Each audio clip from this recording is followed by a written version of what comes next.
Hello, pessoal! Hello, miteinander! Hi, everybody! Pessoal, hoje bem-vindo, tá? Estou aqui de volta. No vídeo de hoje, antes de eu começar esse vídeo, eu quero pedir que vocês deixem o seu like, o seu joinha, tá? Comentem, compartilhem, se inscrevam no canal, abonirem mais no canal, bitte. Se inscrevam, me ajudem, pessoal. Eu tô muito satisfeita, muito feliz de ter vocês aqui comigo. Eu quero aproveitar e mandar um beijo e um abraço muito caloroso, muito forte para o meu amigo e novo inscrito aqui no canal, Luciano de Porto Alegre, aí do Brasil, né?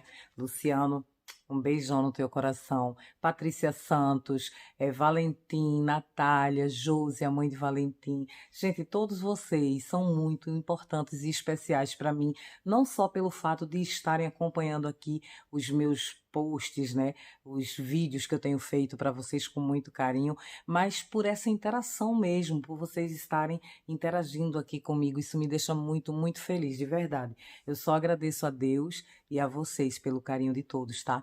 Então, continuem aqui comigo, que eu continuo com vocês e Deus conosco, amém? Então, vamos ao que interessa. O tema do vídeo de hoje são os pontos negativos de se viver na Suíça, de se morar na Suíça, de vir para a Suíça.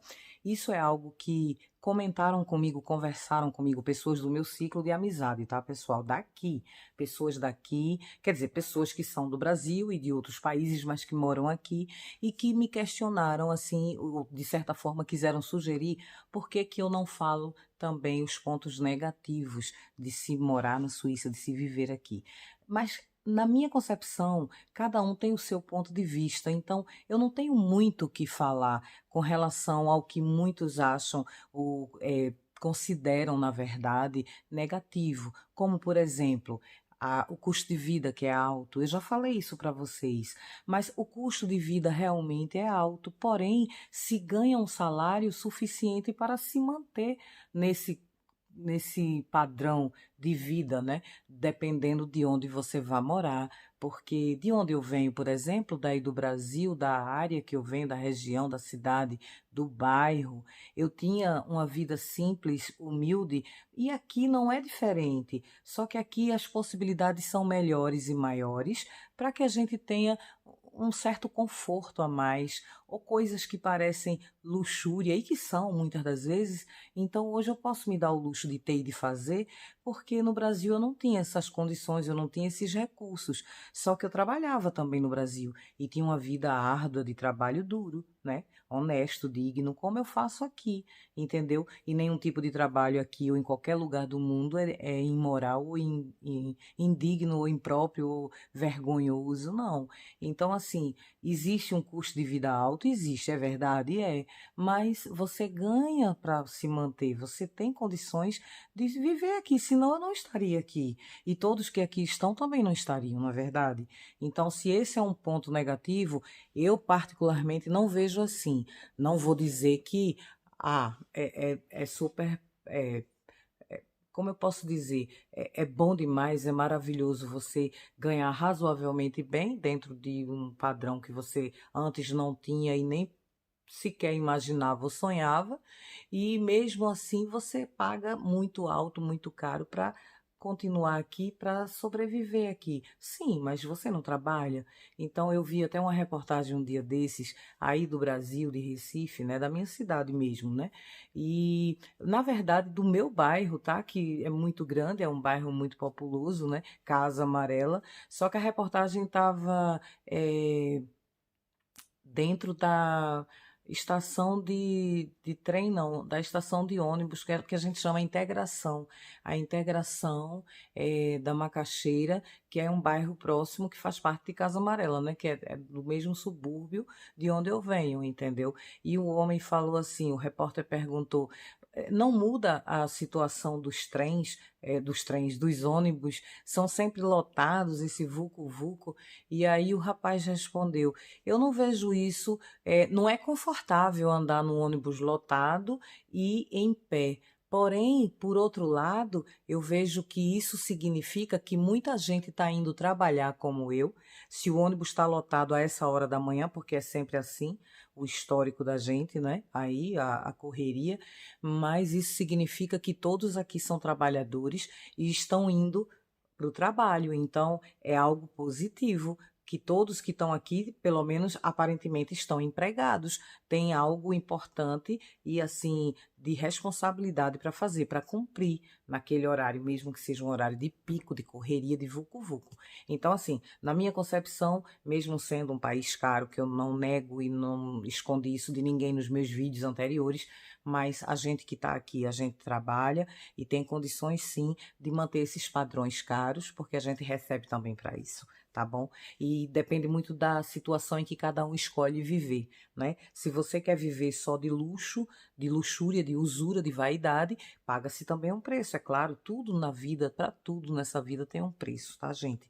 Então, outra coisa que comentaram comigo a respeito de apanhar ônibus por ter um tempo de espera muito longo. Aqui, por exemplo, onde eu moro, que é do Cantão de Lucerna, já falei isso outras vezes para vocês, eu tenho, em média, que esperar entre um ônibus e outro. Se eu perder o ônibus que está vindo, se eu vou para Lucerna ou para o meu trabalho, eu fico no mínimo 30 minutos, 25 a 30 minutos no ponto de ônibus esperando o próximo ônibus.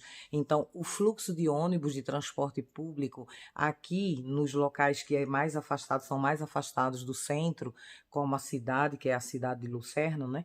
Eles não têm um fluxo intenso de ônibus. Não é como no Brasil que a gente pega, por exemplo, um mototáxi, um Uber, um táxi. Não. Isso realmente não é uma coisa comum e fácil aqui, como é no Brasil. Mas o Brasil, gente, é um país gigante.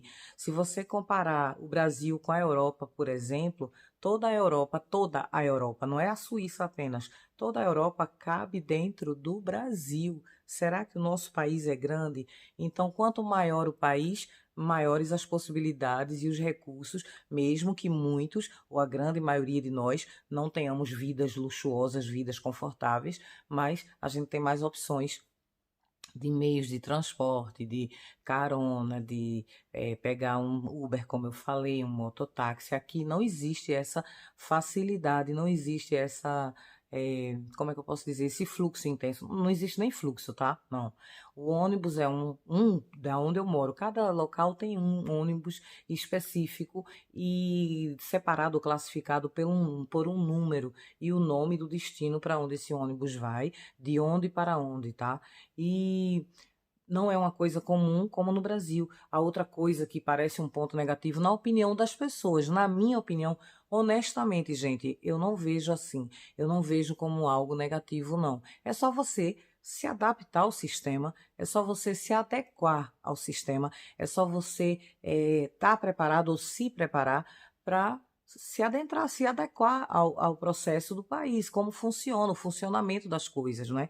Existem leis, existem regras, existem normas, existem disciplinas. E isso, quando a gente não tem, quando a gente não aprendeu em casa, quando a gente não aprendeu no nosso país, a gente necessariamente, obrigatoriamente aprende aqui, se quiser ficar, que ninguém está aqui obrigado, tá? Todos que estamos aqui temos um propósito, temos um objetivo, temos um sonho, temos histórias, enfim, são coisas distintas, mas que no final, como eu digo sempre, viemos em embarcações diferentes, mas estamos hoje todos no mesmo barco. Todos que estão aqui é porque querem. Primeiro, é porque querem. Quer dizer, antes de todos quererem, existe o querer e a permissão de Deus, tá? Então, sem Deus, nada seria possível, nada estaria sendo feito. Isso é o que eu creio, é nisso que eu acredito, né? Então, é o meu ponto de vista. Não quer dizer que eu aceite tudo também com facilidade, mas é aquela história. Eu vou me adequando ao sistema, é aqui que eu estou, é aqui que eu quero ficar, é aqui que eu quero viver, enquanto Deus permitir. Então, eu vou fazendo por onde permanecer assim e me adequando cada vez mais ao processo do sistema do país e respeitando as regras, as leis, as normas, tá, gente? A outra coisa, um outro ponto, eu vou nomear, é melhor, né? Para ficar, nomear e numerar para ficar mais fácil. Então, o primeiro ponto é o custo de vida, né? O número 1 é o custo de vida alto, tá? O custo de vida é alto, porém, você trabalha, mesmo que seja um assalariado mínimo, como eu já falei antes também, aqui não existe regras de salário, existe um salário base que é diferenciado por estados e regiões, e cada um tem um preço diferenciado também, tem um valor estipulado de acordo com o local, com a empresa, com o setor trabalhístico, com a função que você vai exercer. Então, se você tem um trabalho, você trabalha, você pode viver aqui e se manter, mesmo sendo um país caro, tá? Então, o número dois, a condição pública, né? O transporte público. Para mim, particularmente, mesmo que eu não viva saindo ou indo a vários lugares ao mesmo tempo, ou até para passear, para viajar de carro, por exemplo, que aqui nós temos um carro, tá? Então, eu não uso esse carro para ir ao centro de Lucerna, eu vou de ônibus. O meu marido, quando quer ir comigo, me acompanhar em algumas ocasiões, ele vai comigo e dirige e me leva e me traz, enfim. Eu também posso dirigir, eu dirijo. Quer dizer, poder dirigir aqui eu ainda não posso, tá, gente?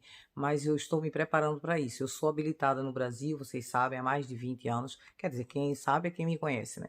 Mas aqui eu não tenho ainda a licença para dirigir porque eu cometi um erro, uma infração no trânsito, justamente no centro da cidade de Lucerna. Então, hoje eu passo por um processo de estudante como se fosse a primeira vez que fosse tirar a minha habilitação. Imaginem vocês, 20 anos habilitada, já trabalhei inclusive como motorista particular, mas aqui ainda não estou apta a dirigir. E posso dirigir aqui com a letra L de Lernender, que significa uma estudante de direção. E isso eu já tenho também, porque eu entrei na autoescola, graças a Deus. Mas isso é outro processo, é outra história. Então, eu não utilizo o carro constantemente, porque também tem aquela questão do valor do combustível, dos locais para onde eu vou. Às vezes é bem melhor apanhar um ônibus e um trem, mesmo sendo uma viagem até mais longa, claro, com o carro. Se eu vou daqui para Lucerna com 1 hora de viagem entre ônibus e trem, pegando esses dois meios de transportes, de carro a gente leva em torno de 20 minutos, daqui de onde eu moro para o centro da cidade. Mas se eu for de ônibus ou de trem, quer dizer, só posso ir de ônibus ou de trem, quando eu vou geralmente é assim, é em torno de 1 hora, 50 minutos a 1 hora de viagem para chegar ao centro da cidade, tá bom? Então, o meio de transporte também é caro, não é um fluxo intenso, né? Você não tem facilidades como tem no Brasil. Eu, por exemplo, poderia estar em Casa Amarela e apanhar um ônibus para ir para o centro da cidade de Recife, eu apanharia Guabiraba, Guabiraba, Nova Descoberta, Córrego do Genipapo, Alto do Mandu, Vasco da Gama, enfim, Dois Irmãos. Eu tenho várias opções. Aqui não existe essas opções variadas, não tem essa intensidade de carros, de ônibus, transportes públicos disponíveis. E aqui, como eu disse, que existem regras, leis e sistemas, então tudo é dentro do horário, tudo é pontual, tudo é certinho. Não tem essa história de esperar, perder o ônibus, gritar na rua ou dar com a mão, apontar com o dedo assim para o ônibus parar. Aqui isso não funciona. A gente aqui não pede parada ao ônibus para ele parar, não. Ele vê você na parada, automaticamente você pode até nem pegar o ônibus, mas ele já subentende que você é um passageiro e ele para nesse ponto e abre as portas do ônibus para você entrar. A outra forma de viajar de ônibus aqui, que também é uma forma cara, é a passagem, né? Claro, a passagem de ônibus e de trem são caros, são, mas é como eu estou falando, se trabalha, se paga. Então, eu tenho um vale mensal, que é como um ticket que a gente compra mensalmente para viajar o mês, durante todo o mês todo, para ir tanto para Lucerna quanto para ir ao meu trabalho. Eu tenho esse ticket mensal e isso é controlado por pessoas profissionais das empresas de transportes públicos que entram nos transportes e pedem a minha carteirinha, que é como se fosse uma carteira de estudante ou uma identidade de passageiro. E eu apresento essa carteira e nela contém o meu limite de viagens ou a quantidade de passagens que eu tenho, se é para o mês, se é para o dia, se é para uma semana, 15 dias. Mas isso só vocês estando aqui para vocês terem uma noção melhor e um entendimento maior do que é que eu estou falando, tá bom?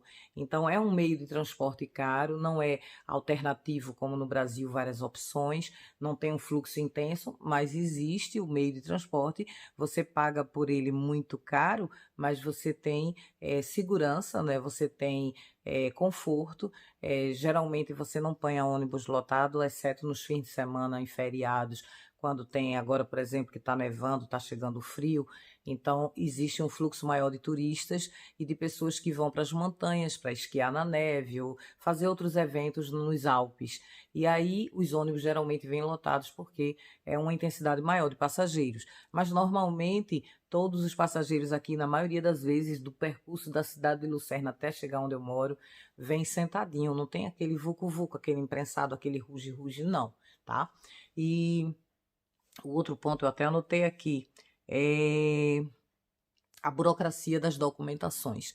Eu falei para vocês que para morar na Suíça você tem a opção de vir para casar com alguém daqui, com um suíço ou um estrangeiro que mora aqui, tem residência fixa aqui. Falei também que você pode vir como estudante, né? Falei daquele projeto do programa de Au Pair Mensch, né? Que é como uma babá, uma babysitter e tal, mas a burocracia, mesmo para você que já é casado com um suíço ou um estrangeiro que mora na Suíça, ela é demorada e ela passa por etapas anualmente. Da época em que eu cheguei aqui até a data atual, agora não mais. Agora não mais porque eu já adquiri as documentações necessárias como cidadã da Suíça também e residente na Suíça, tá? Mas antes, da época em que eu cheguei, né, para eu conseguir essa documentação oficial, legal, definitiva, graças a Deus, eu tinha que esperar ano após ano. A cada ano tinha que renovar minha documentação. E a cada ano eu recebia em casa um documento, um formulário para ser preenchido pela imigração, quer dizer, para ser preenchido por nós, eu e meu marido, e para enviarmos a imigração de volta, dizendo que continuamos casados, que somos um casal, que estamos juntos, que somos casados, tal, e que, é, como eu posso dizer, contando o tempo que nós estamos juntos e que estamos casados. Por quê? Existe uma documentação B, existe uma documentação C e existe uma documentação F e L, se eu não estou enganada. Parece-me que, se eu não estiver enganada, salvo engano, o L e o F são para pessoas que são asilantes, que não são, que não vieram para cá pelas condições em que outros como eu viemos. Então, essas pessoas já adquirem esse documento com essa letra F ou L. E com o passar do tempo, se essas pessoas se integrarem ao sistema do país, se elas conseguirem trabalho, se elas conseguirem aprender a falar o idioma do país, elas também passam pelo processo de evolução e de uma nomenclatura, não, uma letra que dê estabilidade, como é a letra B e a letra C, para quem reside aqui e quem é casado com suíço. Então, esse processo burocrático de documentação, de legalização, ele realmente é muito lento, é cansativo, às vezes dá um desespero, uma sensação de desistência, eu não preciso disso, para que isso, eu não quero isso, casada ou não, eu sei que eu estou aqui, eu trabalho, eu estou fazendo tudo de acordo com o processo do país, como funciona, tudo direitinho, estou me adequando e tal, mas as documentações, na minha concepção, isso são coisas assim imprescindíveis, importantíssimas para se obter quando você é um estrangeiro no país. Então, mesmo sendo um processo lento, cansativo e deixa você meio inseguro às vezes, incerto, confuso, não sei, mas eu acho de suma importância a gente adquirir sim. E mesmo sendo assim, eu não vejo também como uma coisa negativa, porque eu vou esclarecer para vocês. Existem muitas pessoas que se casam com suíços e estrangeiros que moram na Suíça ou em países vizinhos, que se casam só com a intenção de obterem essas documentações e depois dão aquele famoso pé na bunda, me desculpem a expressão, das pessoas com quem elas se relacionam ou com quem elas se casaram. E não são só pessoas do Brasil, não, pessoas do Brasil e do mundo já fizeram muito isso e tentam ainda fazer. Então, em virtude disso, eu creio que o sistema é mais rígido, não facilita demais, para que a pessoa não ache que vai ter tudo de mão beijada, né? Tudo numa forma, num achado, de uma forma simples. Casou com essa intenção, então vai ter que aguentar. No mínimo, para você adquirir o documento com a letra C, que é o Bewilligung que eles chamam, é tipo a sua residência definitiva na Suíça. A residência não é a cidadania ainda. A residência, que é a letra C, você tem que estar no mínimo 5 anos casada com o seu marido, com a sua esposa, e esperar esse tempo para dar entrada nos papéis e organizar tudo de uma forma legal. E a cidadania, que é outra história, tem a ver com o passaporte suíço. E isso também você adquire com o passar do tempo. Existem pessoas que só depois de 10 anos, casadas ou não, mas que já têm residência, já têm o C. E existem pessoas que com menos tempo podem dar entrada de acordo com o seu desempenho no país, com as suas colaborações, suas contribuições, tá, gente? Também não é um processo simples e fácil. E eu posso falar sobre isso em um outro vídeo para vocês, para não ficar muito estendido. E o ponto 5, acho que eu já falei 1, 2, 3, horário de funcionamento de ônibus e trem, não é? Não é uma coisa simples assim, fácil. Eu tenho aqui a burocracia dos documentos, já falei agora, e eu tenho aqui moradia, que é algo que eu também já falei em vídeos anteriores, mas não muito profundamente, e posso me aprofundar depois em um outro vídeo, para deixar mais claro para vocês. Moradia é algo que você paga caro de acordo com a localidade, com a localização em que você mora. Quanto mais próximo da água, é como no Brasil, quanto mais próximo do mar, dos riachos, das cachoeiras, você paga o luxo da natureza, né? Porque você está mais perto do paraíso, então paga-se mais caro por isso também. Mas não quer dizer que você não possa pagar, independente do local, do preço, de acordo com o que você ganha, com o tipo de vida que você leva aqui, as despesas que você tem, e pagando os seus compromissos, arcando com suas responsabilidades no país, você também pode ter uma moradia à beira-mar, mar não, que aqui não tem praia, mas à beira do lago, mais próximo do lago, enfim. Isso é outra questão. Então, assim, eu acho que eu não reclamo disso, porque faz parte do sistema do país, e para mim, só de morar aqui, como já disse uma vez, eu acho que até já falei num vídeo também anterior, um amigo brasileiro, Gabriel, de Lucerna, só o fato de você morar na Suíça já é um luxo. Então, para que luxo? Você não precisa de luxo. Luxo para quê? Para mostrar às pessoas. Você não já está num país de primeiro mundo, gente. Você não já está num país que é quase o das maravilhas. Não é o das maravilhas, mas é tudo muito maravilhoso. É sim. E assim, mesmo tendo os pontos negativos, de acordo com o ponto de vista de cada um, para mim, eu particularmente, eu não reclamo. De verdade. Eu não reclamo de nada. Para mim, tudo que eu tenho é Deus que me dá. Tudo que eu posso fazer é Deus que faz por mim, vai à frente e resolve e planeja e programa e determina tudo. Então, eu não tenho do que me queixar. Como eu não me queixava da vida que eu tinha, simples, humilde aí no Brasil. Não que hoje eu esteja rica. A minha riqueza vem de Deus porque eu sou rica, sim, das graças de Deus, tá, pessoal? Mas só para finalizar, mais um ponto. O número 5 agora é a temperatura fria. Gente, eu já falei para vocês que por mais que a gente venha de um país quente como o Brasil, tropical, né, maravilhoso, mas a gente aqui, ó, tem roupas adequadas. Olha só, eu tô com um pullover, por baixo desse pullover eu tenho uma camiseta, eu tô com essa jaquetinha que inclusive é um presente de uma amiga brasileira, Mauriane Vermeling, olha. Essa jaquetinha, ela é pau para toda obra. Olha só, aquece, sabe? É bem aquecedora, né? E me deixa confortável. Então, eu já tenho, acho, mais de 3, 4 anos que eu ganhei isso de presente de Mauriane Vermeling, ó. E eu valorizo muito, além de ser muito agradecida, claro, eu uso até o fim. Não tem fim, não, tá? Pode sair os pelos, tudo, soltar os fiapos, mas eu estou usando. Por quê? A gente tem roupa, ferramenta, tem tudo adequado para se manter na frieza do país. E o país não é frio o ano todo. Existem as estações, primavera, verão, outono e inverno. Então, entre o outono e o inverno é mais frio, sim. São 3 meses de outono, mais 3 de inverno, pode durar até 4, não sei.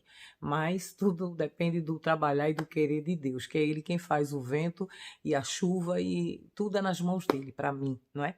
E eu acredito que para vocês também não seja diferente. Então, a gente tem as coisas, as peças, as roupas adequadas para utilizar nessas estações mais frias. Então, ninguém morre de frio porque ninguém vive 24 horas por dia do lado de fora da casa. E todas as casas, apartamentos, casas, têm um aquecedor para essas estações. Então, a gente utiliza esse aquecedor. Do jeito que a gente no Brasil tem ventilador e ar-condicionado, aqui na Suíça é normal, é fundamental que haja em todas as residências um aquecedor de ar. Então, a gente tem a casa quente, né, ou moderadamente varme, que eles chamam morna, mas a gente também tem as roupas adequadas para enfrentar o frio lá fora, tá bom? Esse seria o número 5, mas eu tenho mais uma. Número 6, vamos para lá? A questão do comércio, gente. Aqui na Suíça, diferentemente do Brasil e de muitos outros países, tanto da América do Sul, da América do Norte, ou do Central da América, ou de outros países que eu nem conheço ainda, nós não temos a facilidade de encontrarmos locais para comermos passando dos horários que são normais de funcionamento aqui. Por exemplo, se você vai almoçar no restaurante e você não fez reserva, geralmente se reserva aqui para ir para um restaurante. Eu achava que isso era uma coisa luxuosa, uma coisa finérrima, e não deixa de ser. Porém, você quando vai sem reservar, você corre o risco de não encontrar lugar disponível para comer. E se você passar do horário, que o horário do almoço aqui funciona a partir das 11 horas da manhã até no máximo 2 horas da tarde. Então, se você chegar num restaurante às 2 horas da tarde, e se esse restaurante não funciona até a noite, ou funciona, mas tem uma pausa do almoço, ele fecha, então você não tem o que comer. Você pode estar morrendo de fome, você vai continuar morrendo, vai estar morto e não vai comer absolutamente nada, porque existem os horários. Assim é igual para os supermercados, assim é igual para as lojas e assim também é igual para os shoppings. E por que que eu não acho isso negativo? Existem pessoas que acham sim, tá? Mas eu não acho. Porque eu venho daí, do Brasil, eu trabalhei uma vida quase toda no comércio, em outras áreas eu fiz de tudo um pouco, né, com dignidade, como eu já falei para vocês, mas eu fui comerciária, eu fui, não comerciária, né, eu fui do comércio, eu fui uma vendedora. Então, eu vivia no sistema que todos vivem aí e em muitos outros países também. Só que aqui na Suíça não funciona assim. Então, por exemplo, se a loja fica até às 6 horas da noite aberta, até às 6 horas da noite. Você já pode estar na boca do caixa para pagar suas compras, mas se deu às 6 horas e a loja fecha as portas, você sai da loja sem levar o que você está querendo comprar. Não importa quanto você vai querer deixar de lucro na loja, eles não olham nada disso, não. Eles preservam o horário de funcionamento, o respeito do sistema, da lei, das normas. Existe a regra, é para ser respeitada. Então aqui não existe essa escravidão do comércio de você trabalhar sábados, domingos e feriados. Não. Aqui o comércio funciona de segunda a sábado, tá? Algumas redes de supermercados ficam abertas aos domingos até meio-dia. Algumas, não são todas, algumas poucas, pouquíssimas. E, desculpem-me, eu ainda estou com resíduo da tosse, do resfriado. Existem esses horários, então esses horários têm que ser respeitados. E aqui não tem isso de bom cliente, nem mau cliente, nem o que compra mais, nem o que compra menos. Quando bate a hora, o relógio, pontualmente para fechar, sai todo mundo sem levar nada, sem comprar absolutamente nada, sem pagar e sem levar, né? Então, isso é rigoroso. No começo eu achei um pouco estranho, né? É chocante porque eu venho dessa cultura nossa daí, de domingo a domingo, sábado, segundas, feriados, enfim. Mas aqui não, e é respeitado e a gente se adequa, vai se adaptando, gente, entendeu? E vejam só, o que eu posso achar negativo para o funcionário que trabalha como um escravo já não é. Porque do jeito que eu gosto de estar livre nos finais de semana com a minha família, meu marido, meus amigos, as pessoas também têm vida, não é? E também têm famílias, têm filhos. Então eu olho por esse lado, como eu já fui do comércio também aí no Brasil, então eu acho que é plausível, é legal, é aceitável, é compreensível e eu acho arretado, eu acho massa, sério. Então eu acho que isso não é ser negativo, não é ponto negativo, sabe? É apenas diferente da história que eu vivi uma vida toda. É apenas diferente da trajetória que eu trilhei até chegar aqui. E eu estou satisfeita mesmo com tantas diferenças, estou feliz, tá? E se não tivesse, eu sei o caminho de volta. E eu acho muito difícil e pouco provável que muitos que já estão aqui, mesmo que seja há 10, 20, 30 anos, ou 5, 4, 2 anos, queiram voltar. E querem voltar, que eu jamais vou cuspir no prato que eu comi. Eu sou uma brasileira com muito orgulho, independente das circunstâncias e da situação que meu país possa passar e já tenha passado e esteja enfrentando. Eu sou brasileira com muito orgulho, sim, tá? Eu posso não está sendo representada por muitas coisas e situações do Brasil, eu não me sinto representada, mas eu não posso fugir das minhas origens e minhas raízes, é daí que eu venho, é daí que eu sou. Então, eu sou brasileira, mesmo adquirindo as documentações daqui da Suíça com muita alegria e muita gratidão a Deus, mas eu continuo sendo brasileira, eu sou daí. E eu acho isso positivo porque eu não vivi isso aí. Então, eu estou vivendo aqui, para mim, tudo é válido, tá?